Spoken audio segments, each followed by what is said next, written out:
meeting of foreign affairs ministers, I beg your pardon, is taking place. Khayelihle Khumalo is part of our team tracking those developments, and he joins us now live. The opening address from the President is expected only at 2 p.m, Khayelihle, but more of these ministers are now arriving. Well, absolutely, and quite a very important moment for South Africa. G20 for the very first time in the African soil. So this is part and parcel of those meetings really leading up to the culmination in November. So one of the key countries here, of course, is Norway, and the Norwegian Foreign Affairs Minister joins us now, Espen Barth Eide. So once again, Minister, thank you so much for your time. We're just speaking off air. You just spoke to your South African counterpart, Mr. Lamola. Let's just get your reaction to South Africa's priorities about equality, about sustainability, among other things, Minister. So we are thrilled to be here in South Africa, and as you said, the first G20 on African soil, and we fully support the priorities of South Africa and of Africa, because this is very much an African G20. It's a South African presidency. The African Union is a full member for the second year, and we have other African countries, and Norway is far away from Africa, but very much aligned on the key priorities. That's international financial institutions reform, it's debt reform, it's financing the green development, it's making sure that Africa can take a larger share of manufacturing, not only export raw materials, a global tax convention. These are issues that we concretely work and act together with South Africa on. Minister, for quite some time now, the issue of Ukraine-Russia conflict. Recently, we saw those talks in Riyadh in Saudi Arabia. But of course, the Ukrainians saying that they should be part and parcel of these talks because, after all, it's about their sovereignty. They should be part of these negotiations. Let's hear your reaction to that effect.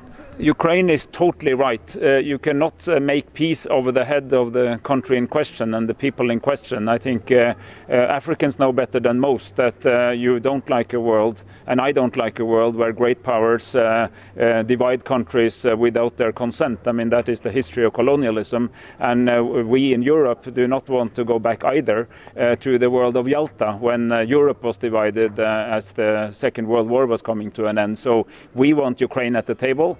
We want Europe to be part of this. Of course, we welcome any attempt that can take us to a just peace, but it has to be a peace that the Ukrainians can support and be part of, because it's their country after all. So I actually come here to South Africa from Europe in deep crisis. We have a deep sense of existential threat in Europe now after what we've seen over the last days. And I came from the Munich Security Conference, and the mood there was not very good, to be honest. And that's why I'm so happy to be here, because this is one of the first and foremost arenas to discuss multilateralism, to stand up for the UN Charter, for international law, for a rules-based order, but also for making that rules-based order valuable for all. Minister, another very pertinent issue will be the current situation in the Middle East. I mean, recently we did see the ceasefire, we've seen the implementation, now approaching the second phase, among other things. Let's get once again your input in terms of making sure that eventually we do see an independent Palestinian state at some point. There is only one lasting solution that I know could work, and that is to get a free Palestine, that we have a two-state solution where Palestine gets universally recognized and also assisted in becoming a state for real. And Palestine has to include Gaza, the West Bank, and the relevant parts of Jerusalem.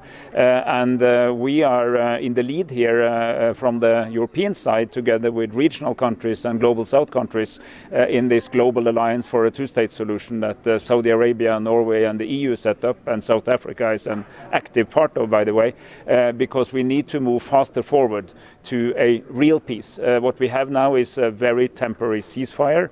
There is no guarantee that that ceasefire will lead to lasting peace in the Middle East. I'm afraid that war can start again. We've seen that happening before, so we need to use this unique momentum to drive forward towards a Palestinian state. And that's why Norway was among the first European countries to recognize the state of Palestine. And just before I let you go, Minister, I mean, these are very unprecedented times where we're seeing unilateralism, protectionism, and all these sorts of things with bad connotations. I mean, you look at the posture coming from Washington, D.C. How is Norway navigating almost these very uncharted territories? I mean, for example, Marco Rubio not coming to South Africa. I think it's very unfortunate that he decided not to come, because this is really the place where we all can meet, all the large economies in the world and guest countries like myself and the host country, South Africa, the European Union, the African Union. We need these arenas, we need to talk. And to come to a meeting does not suggest that you have to disagree on everything. We have meetings to discuss, and in discussions you may have more than one view. But we need to get together and talk, and I'm worried about his absence. I'm glad almost all my other colleagues are coming, so the rest of the world is here, which is a great tribute to the South African presidency. And we need to meet now and discuss exactly this, because Norway is a country that has thrived on free trade. Most of what we produce is exported to other countries. Most of what we consume is imported, so we depend on trade. But on top of that, we've had a strong redistributive state with the tax system, with the social welfare system. That means that we could also share the benefit of free trade and economic growth on the whole population. And I think you need both. So you need to be part of an integrating world, but you also need governments to be able to make sure that all citizens can be part of that success. All right. Minister, many thanks indeed for your time. Of course, the Norwegian Foreign Affairs Minister really talking about a lot of issues. As you know, that all of this really just comes at a critical time where the overlapping issues, with all the crises from all just the conflicts that we do see, but also trying to address a number of pressing global concerns. So we'll certainly do keep you posted during the course of the day, I understand. So with that, back to you in studio. An interesting concession there from the minister, saying that Europe is facing an existential threat. Khayelihle Khumalo, live to us there from Nasrec in Johannesburg.